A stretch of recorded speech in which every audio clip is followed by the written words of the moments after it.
Hello friends, mindset जी के class में आपका स्वागत है। चलिए आज हम लेकर आए हैं इलेक्ट्रिसिटी चैप्टर।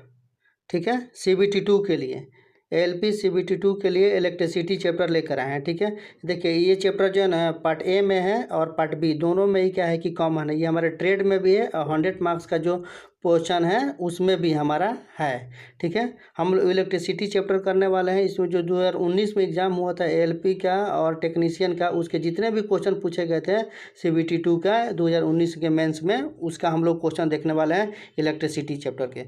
ये जितने भी क्वेश्चन है हूबहू पूछा गया क्वेश्चन है। ठीक है, 2019 में CBT 2 में। चलिए शुरू करते हैं हम लोग आज का पहला क्वेश्चन। देखिए पहला क्वेश्चन बोल रहा है प्रतिरोध की एक श्रृंखला संयोजन में क्या होता है। ठीक है, तो जो प्रतिरोध होता है ना उसके श्रृंखला संयोजन मैंने सीरीज में संयोजन करने पर क्या होता है, तो उसमें क्या होता है कि धारा समान रहता है। ऑप्शन नंबर हमारा 4 सही हो जाएगा, धारा समान रहेगा। वही अगर हमारा देता है, अगर पैरेलल में देता है यानी समानांतर क्रम में देता है, तो उसमें क्या होता है कि उसमें विभव समान रहता है। लेकिन इसमें सीरीज में पूछा है तो इसमें सीरीज में धारा समान रहता है। ठीक है, इसलिए हमारा इसका ऑप्शन नंबर हो जाएगा 4 सही। अब देखिए नेक्स्ट क्वेश्चन। नेक्स्ट क्वेश्चन बोल रहा है कि 2 ओम 3 ओम 6 ओम के 3 प्रतिरोध समानांतर क्रम में जुड़े हुए हैं। तो ठीक है, तो संयोजन का कुल प्रतिरोध कितना होगा।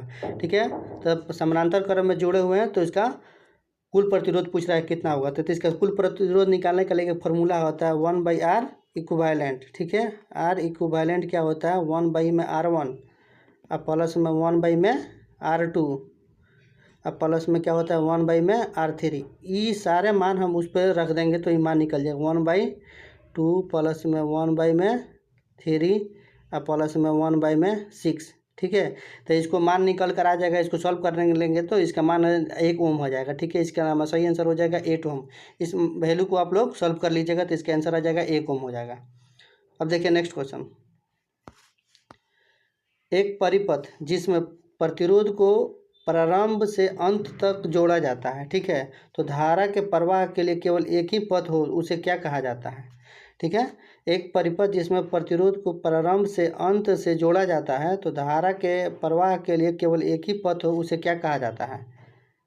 ठीक है, तो उसे क्या कहा जाता है, तो उसे कहा जाता है हमारा ऑप्शन नंबर हो जाएगा सही सी, श्रृंखला परिपथ कहा जाता है। ऑप्शन नंबर 3 हमारा सही हो जाएगा, श्रृंखला परिपथ कहा जाता है।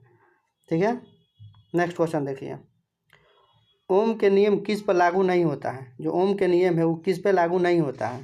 ठीक है, तो ओम का नियम जो होता है ना प्रतिरोध पर लागू नहीं होता, प्रतिरोधक पर लागू नहीं होता है, यानी रेजिस्टर पर यानी प्रतिरोधक पर क्या होता है कि ओम का नियम लागू नहीं होता है। ओम का नियम क्या बोलता है कि V में होता है IR। ठीक है, अब देखिए नेक्स्ट क्वेश्चन बोल रहा है कि एम्पियर मीटर पर प्रदर्शित मूल्य क्या होगा जो नीचे दिए गए आकृति में दिखाया गया है।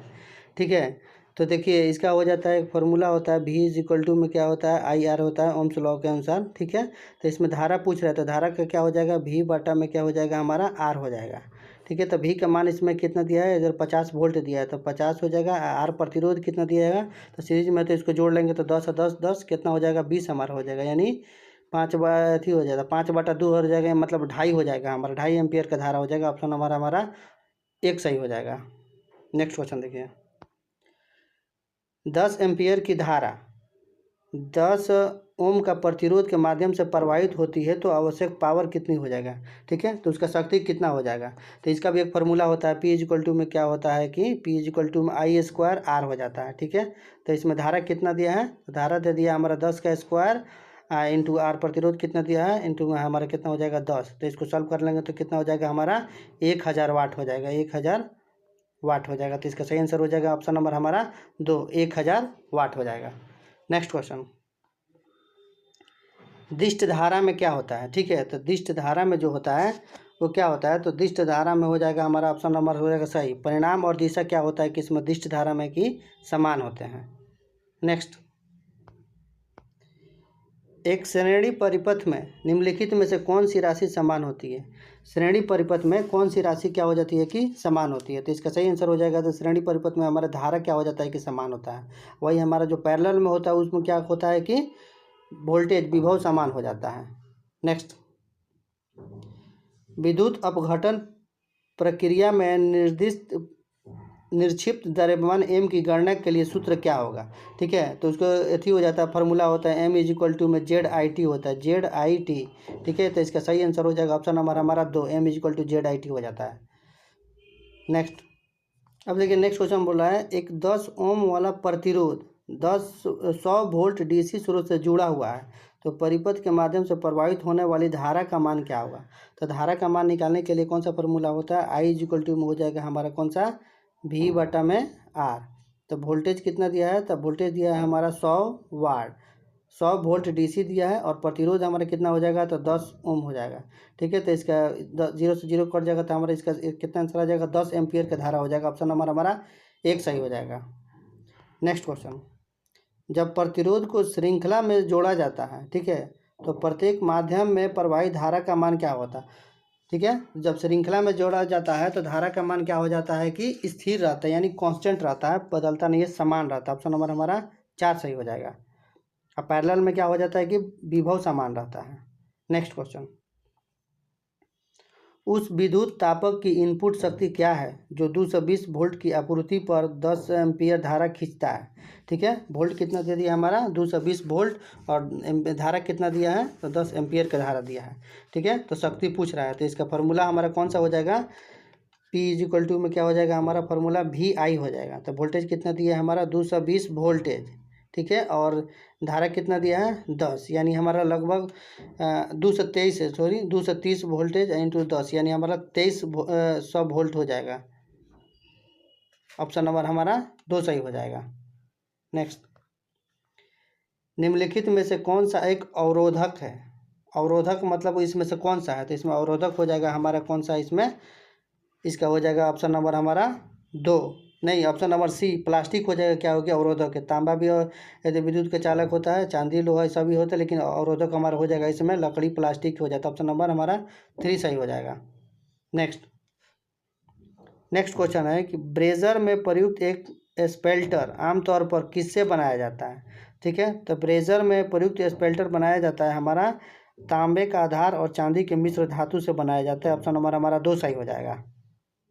नेक्स्ट, एक बैटरी 20 ओम के एक प्रतिरोध से जुड़ी है, यदि 0.575 एम्पियर की धारा को उत्पादित किया जाना है तो बैटरी का EMF क्या होना चाहिए। ठीक है, तो उतना 0.75 एम्पियर की धारा को उत्पादित करना है तो बैटरी का EMF होना चाहिए हमारा 15 वोल्ट का हो जाता है। ठीक है, तो इसका सही थी कैसे निकलेगा, तो V = में होता है हमारा IR हो जाता है। ठीक है, धारा का मान कितना दिया है 0.75 एम्पियर, और प्रतिरोध कितना दिया है तो 20 हो जाएगा, तो इसको सॉल्व करेंगे तो हो जाएगा हमारा 15 वोल्ट का हो जाता है। ऑप्शन नंबर 2 सही हो जाएगा। नेक्स्ट क्वेश्चन देखिए, जब विद्युत धारा एक चालकीय विलयन के माध्यम से प्रवाहित होती है तो विलयन के रंग में बदलाव होता है, तो क्या दर्शाता है। ठीक है, जब उसके रंग में बदलाव होता है तो वो दर्शाता है हमारा कि धारा का क्या है कि रासायनिक प्रभाव। ऑप्शन नंबर हमारा 2 सही हो जाएगा। ओम का नियम क्या बताता है, आपको कहते हैं ओम का नियम अभी बोले हैं V = में क्या हो जाता है हमारा IR हो जाता है। ठीक है, आई के थी पूछा है, तो I = में कितना हो जाता है V/R हो जाता है। ठीक है, I = V/R, तो इसलिए हमारा सही आंसर हो जाएगा कब इसमें, ऑप्शन नंबर हमारा 3 हो जाएगा, C, option number C, I = V/R हो जाएगा। ठीक है, नेक्स्ट क्वेश्चन, इनमें से कौन सा एक सुचालक है, तो सुचालक हो जाएगा इनमें से कौन सा हमारा चांदी हो जाएगा। क्या है सुचालक, ऑप्शन नंबर हमारा 1 सही हो जाएगा। तो विद्युत का सबसे अच्छा स्रोत यही चांदी ही होता है, उसके बाद होता है हमारा तांबा होता है। नेक्स्ट, चालकत्व को 10 के पारंपरिक के रूप में परिभाषित किया जाता है। चालकत्व को किसके रूप में परिभाषित किया जाता है, तो ये किया जाता है प्रतिरोध के रूप में। ऑप्शन नंबर हमारा 1 सही हो जाएगा। चालकत्व को प्रतिरोध के रूप में परिभाषित किया जाता है, क्योंकि चालकत्व को तो जी से डिनोट करते हैं, और ये होता है किसका, प्रतिरोध का व्युत्क्रमानुपाती होता है। ऑप्शन नंबर हमारा देखिए प्रतिरोध का व्युत्क्रमानुपाती होता है, यानी हमारा 1 हो जाएगा, ऑप्शन नंबर सही। नेक्स्ट, एक श्रेणी परिपथ में निम्नलिखित में से कौन सी राशि समान होती है, तो श्रेणी परिपथ में कौन सी राशि समान होती है, तो इसका सही आंसर हो जाएगा हमारा ऑप्शन नंबर B, धारा। ये क्वेश्चन 3 बार अभी तक पूछ चुका है 21 क्वेश्चन के बीच में। ठीक है, नेक्स्ट, विद्युत वाहक बल की SI इकाई क्या होती है। ठीक है, विद्युत वाहक बल की SI इकाई क्या होती है, तो होती है हमारा वोल्ट होती है। ऑप्शन नंबर हमारा 1 सही हो जाएगा। नेक्स्ट, इलेक्ट्रोमोटिव बल ई या ईएमएफ को ऊर्जा वह होती है जो सेल द्वारा इसे गुजरने वाले कूलम आवेश के माध्यम से प्रदान की जाती है। तो इसे किस में मापा जाता है? ठीक है, तो इसे मापा जाता है हमारा वोल्ट मीटर में। एन ऑप्शन हमारा वोल्ट हो जाएगा, ऑप्शन नंबर हमारा 1 बी सही हो जाएगा, वोल्ट। ठीक है, नेक्स्ट क्वेश्चन देखिए। नेक्स्ट क्वेश्चन बोल रहा है कि विद्युत अपघटन की प्रक्रिया के पीछे क्या सिद्धांत है? ठीक है, तो विद्युत अपघटन की प्रक्रिया के पीछे हमारा सिद्धांत हो जाएगा किसका है? तो ये फैराडे का है, ऑप्शन नंबर हमारा 3 सही हो जाएगा। नेक्स्ट, विद्युत शक्ति की एसआई इकाई क्या है? तो विद्युत शक्ति की एसआई इकाई क्या होती है? तो ये हो जाती है हमारा किलोवाट हो जाती है, ऑप्शन नंबर हमारा बी सही हो जाएगा। नेक्स्ट क्वेश्चन देखिए। सेतु मापन में तापमान नियंत्रण की आवश्यकता होती है क्योंकि तापमान की भिन्नता के कारण क्या इसमें अंतर होता है? ठीक है, तो इसका सही आंसर हो जाता है कि अंतर होता है हमारा प्रतिरोध में अंतर होता है, ऑप्शन नंबर हमारा 4 सही हो जाएगा, प्रतिरोध।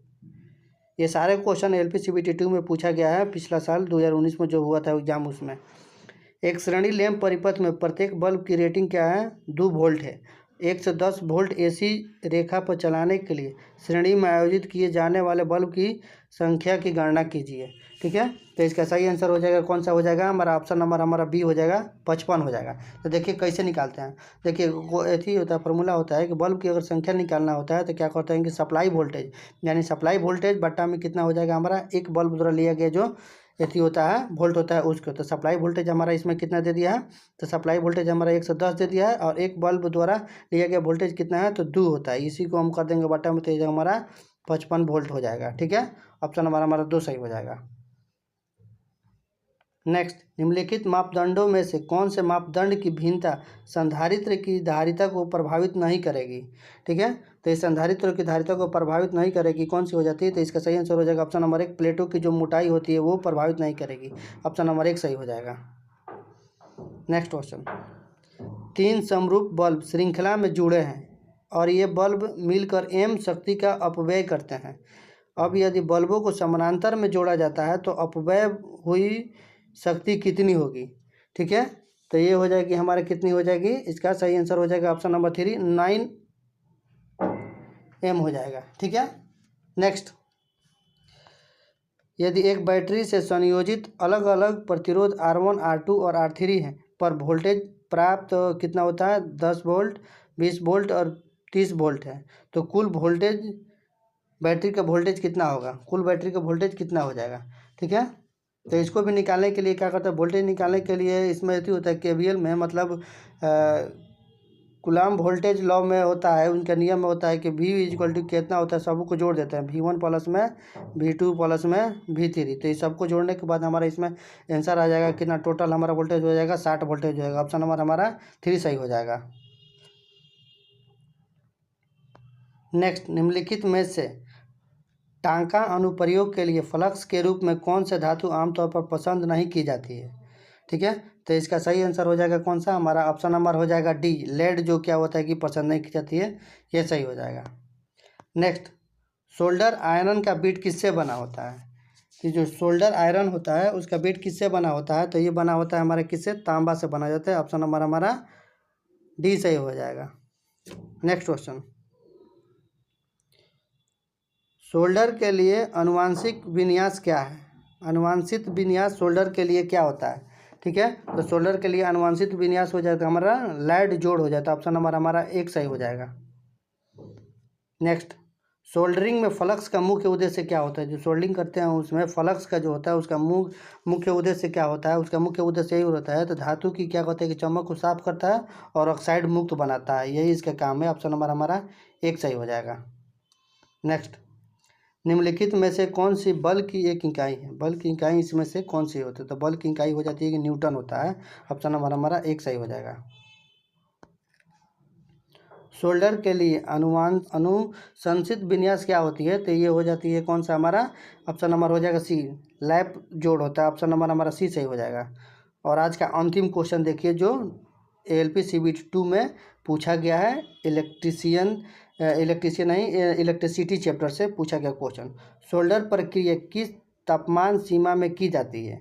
ठीक है, जो सोल्डिंग की जाती है तो किसका, उसका तापमान का रेंज कितना रहता है? तो उसका तापमान रहता है 180 डिग्री से लेकर कितना 250 डिग्री सेंटीग्रेड सेल्सियस तक रहता है, ऑप्शन नंबर हमारा 3 सही हो जाएगा। ठीक है, इस तरह से LP CBT 2 और टेक्नीशियन में जितने भी क्वेश्चन पूछे गए थे 2019 के इलेक्ट्रिसिटी चैप्टर से वो सारे कवर हो गए। 37 क्वेश्चन पूछा गया था पिछला साल।